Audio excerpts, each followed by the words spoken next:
أعوذ بالله من الشيطان الرجيم بسم الله الرحمن الرحيم إذ قالت الملائكة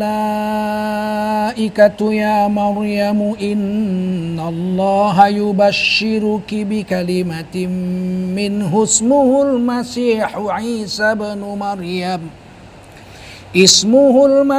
عيسى بن مريم وجيها في الدنيا والآخرة ومن المقربين ويكلم الناس في المهد وكهلا ومن الصالحين. Sadaqallahul azim. Kaum muslimin muslimat dimanapun anda berada, wajiblah kita bersyukur kepada Allah SWT. Salawat dan salam kita sampaikan untuk baginda Rasulullah SAW. Kepada saya banyak pertanyaan-pertanyaan dari kawan-kawan, dari murid-murid tentang halnya Nabi Isa alaihissalam yang kita imani sebagai Nabi sebelum Nabi Muhammad dilahirkan sekitar 500-an tahun, yang diturunkan di Palestina untuk Bani Israel sebagai Rasul pilihan dari 25 Rasul. Beliau adalah Rasul ke-24. Sedangkan Rasul, kalau Rasul pilihan 25 Rasul pilihan, Nabi Muhammad SAW adalah Rasul yang ke-25. Nah, adakah Nabi Isa alaihissalam itu sama dengan Yesus Kristus?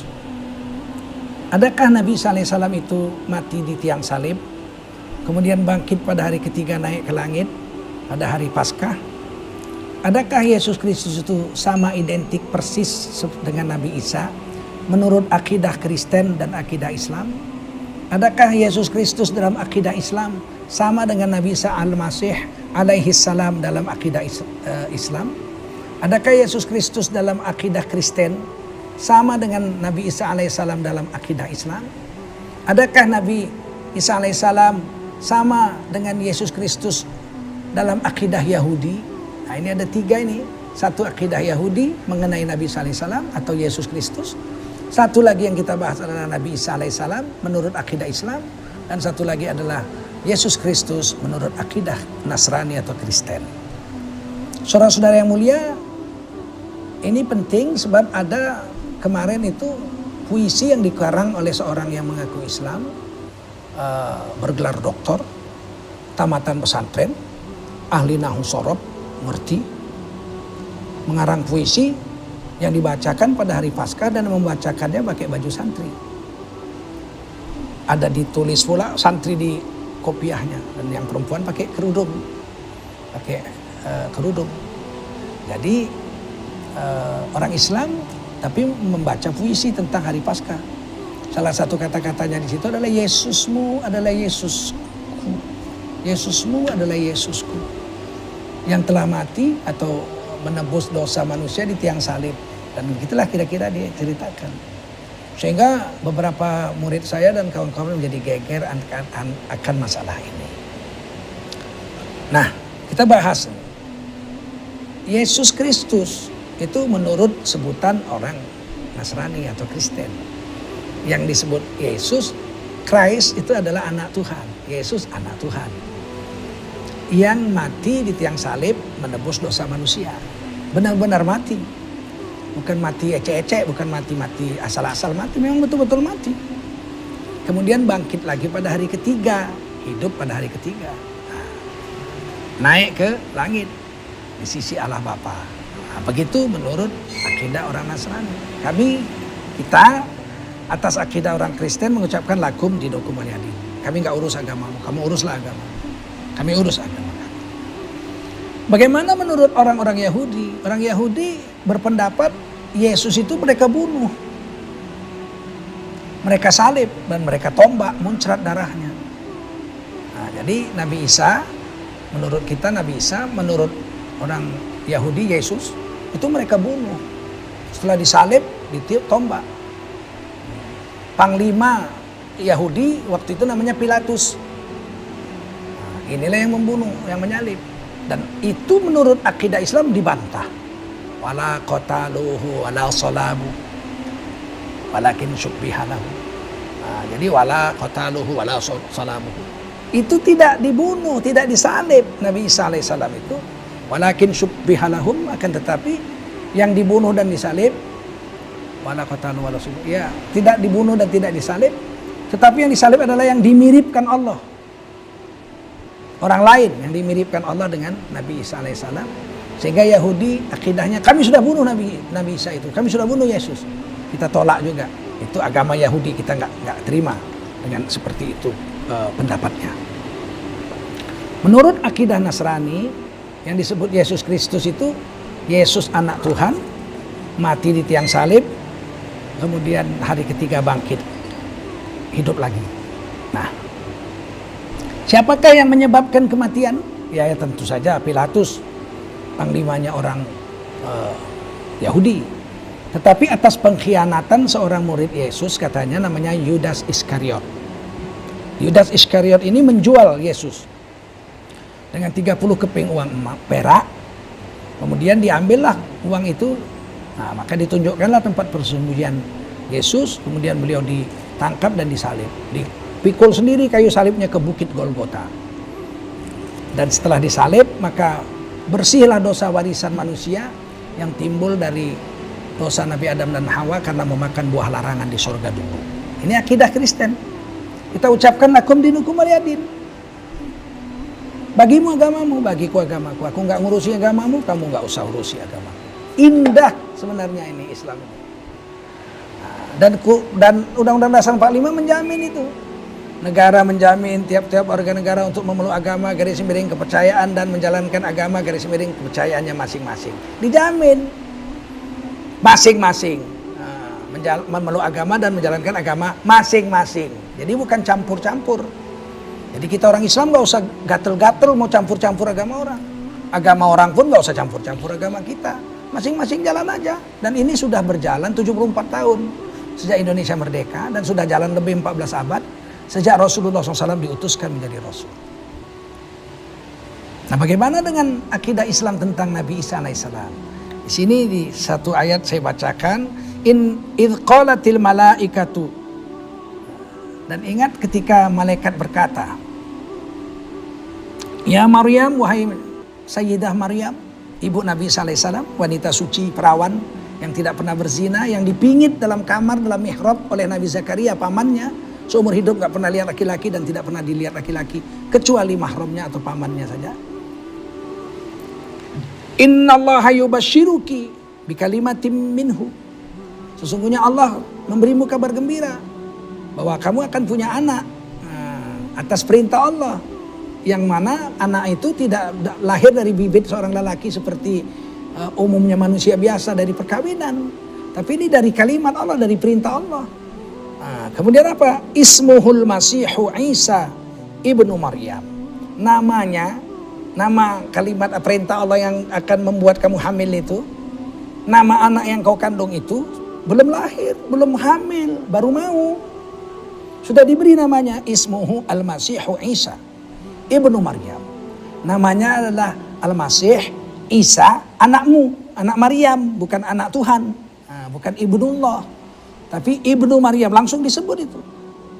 Al-Masihu Isa ibnu Maryam. Anakmu nanti lahir tanpa persetubuhan dengan laki-laki, nggak pakai bibit mani laki-laki, tetapi anakmu itu perintah aku, kata Allah, dari Allah diperintahkan kamu punya anak, dan nama anakmu itu adalah Al-Masih Isa anak Maryam.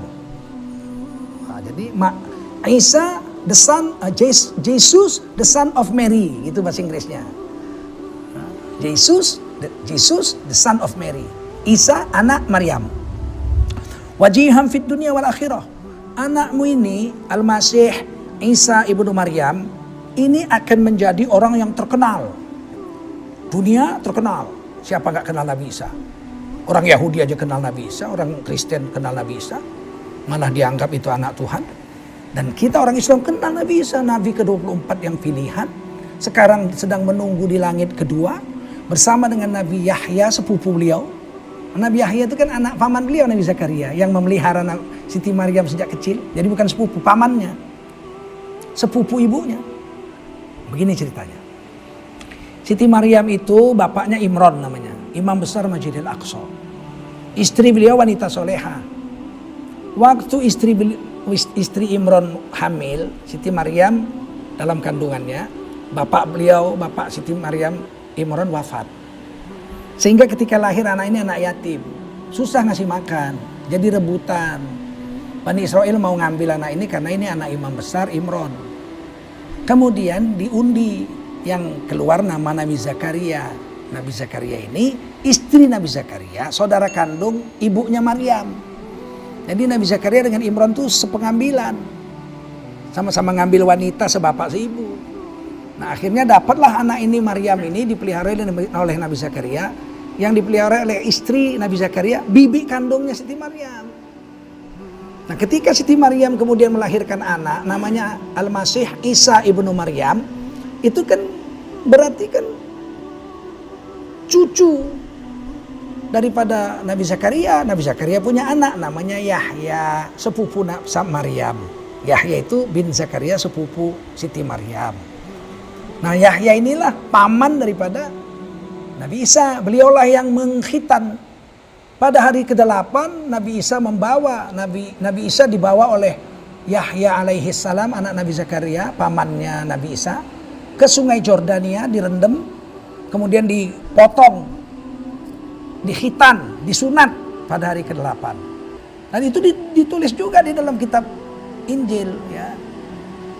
Pada hari ke-8 Yohanes Pembaptis, begitu bunyinya, Yahya Pembaptis bin Zakaria mengkhitan Yesus pada hari ke-8. Kemudian turunlah burung merpati hinggap di kepala Yesus. Begitu kira-kira. Saya nggak campuri, ini agama orang. Tapi ini pandangan daripada orang Islam. Mirip kalau itunya, sama-sama dikhitan oleh Nabi Yahya, dipelihara oleh Nabi Yahya. Dia akan terkenal di dunia akhirat. Yahudi kenal Nabi Isa, Nasrani kenal Nabi Isa, orang Islam kenal Nabi Isa. Siapa yang nggak kenal? Di akhirat kenal juga, karena beliau akan menjadi saksi akan kenabian Rasulullah Muhammad SAW. Dalam akidah Islam, Nabi Isa akan turun lagi ke dunia membunuh Dajjal dengan tombaknya mati. Kemudian beliau hidup 40 tahun menjadi umat Rasulullah. Beliau kemudian dikuburkan di samping Masjid Nabawi, di kuburan sebelah kuburan Rasulullah, Sayyidina Abu Bakar dan Sayyidina Umar radhiyallahu anhuma. Jadi umat Rasulullah SAW terkenal dunia akhirat. Wa minal muqarrabin, dan Nabi Isa itu manusia yang dekat dengan Allah, akrab dengan Allah, muqarrabin, dekat. Kalau dekat dengan Allah berarti bukan Allah. Nah, dekat saja, dekat, sangat dekat sekali karena beliau Rasul pilihan. Wa yukallimun nas, ya, wa yukallimun nasa. Nabi Isa itu berbicara kepada manusia. Fil mahdi, ketika masih dalam ayunan. Nah, baru lahir udah ngomong. Waktu Bani Israel demo, Siti Maryam dianggap berzina karena nggak nikah, tiba-tiba punya anak. Ya Maryam, kenapa kamu jadi berzina? Melakukan perbuatan durhaka kepada Allah. Anak siapa ini? Ngaku. Zina sama siapa kamu? Ngaku. Siti Maryam tunjuk anaknya. Fa'asyarathu. Kalau kau mau tahu jawabnya, tanya anak ini langsung. Oh, Bani Israel yang demo marah, mana bisa anak kecil ngomong. Tiba-tiba anak itu bicara ini. Wa yukallimun nasa fil mahdi. Anak itu ngomong, "Inni Abdullah." Sesungguhnya aku bukan anak zina. Aku bukan anak Allah. Tapi aku hamba Allah. Inni Abdullah. Atani al-kitab, Allah beri aku sebuah kitab. Wa ja'alani nabiyan, dan Allah jadikan aku seorang nabi. Wa ja'alani mubarakan ainama kunt, dan kemanapun aku pergi Allah jadikan aku membawa barokah sampai hari kiamat ke tempat yang saya datangi itu. Wakahlah, beliau akan bicara lagi kepada manusia di usia tua. Kahal, usia di atas 50. Karena beliau kan 33 tahun naik ke langit kurang lebih, kemudian tinggal di langit kedua dengan Nabi Yahya, paman beliau, sepupu ibu beliau anak Nabi Zakaria, yaitu sepupu ibunda Maryam. Kemudian nanti turun lagi 40 tahun membunuh Dajjal, menghancurkan seluruh salib-salib. Dalam Islam beliau mengislamkan seluruh orang Nasrani. Kemudian beliau wafat, dikuburkan di samping Rasulullah SAW. Ini Nabi Isa alaihissalam membawa barokah kemanapun Nabi Isa datang. Wa ja'alani mubarakan ainama kuntu. Allah jadikan aku membawa barokah kemanapun aku berada. Nanti dia bicara lagi sampai umur 70. 3 tahun. Kemudian beliau wafat. Wa minas sholihin, dan beliau adalah salah satu dari orang-orang soleh. Jadi di sini gelarnya berapa ini? Wajiham fit dunia wal akhirah, terkenal dunia akhirat. Al-Masih, yang disapa oleh Allah, yang diberi barokah oleh Allah SWT. Wa minal muqarrabin, orang yang sangat akrab dengan Allah. Wa yukallimun nasa fil mahdi, bisa bicara kepada manusia ketika bayi. Wa kahla, ketika usia tua. Wa minas sholihin, dan ketika beliau wafat nanti tergolong dalam orang-orang yang soleh. Inilah akidah Islam tentang Nabi Isa. Nabi Isa diyakini sebagai Nabi pilihan Allah, mendapat kitab Injil, lahir dari perintah Allah, bukan lahir dari mani atau daripada bibit seorang pria, tidak melalui pernikahan. Kemudian Nabi Isa alaihissalam terkenal dunia akhirat. Kemudian Nabi Isa adalah hakim yang agung, kemudian menunjukkan jalan kepada jalan yang benar. Beliau soleh, salah satu dari orang-orang soleh, tapi beliau tidak mati di tiang salib menurut akidah Islam. Jadi kalau dikatakan Yesusmu adalah Yesusku, wafat di tiang salib, mudah-mudahan yang mengarang puisi ini mendapat hidayah dari Allah, atau tukar agama sekalian aja, supaya dia bisa berdiri pada posisi yang tegas, Islam atau bukan Islam, sehingga kita orang-orang awam tidak terkontaminasi pemikiran, apalagi menjadi murtad gara-gara kita menganggap semua agama sama saja.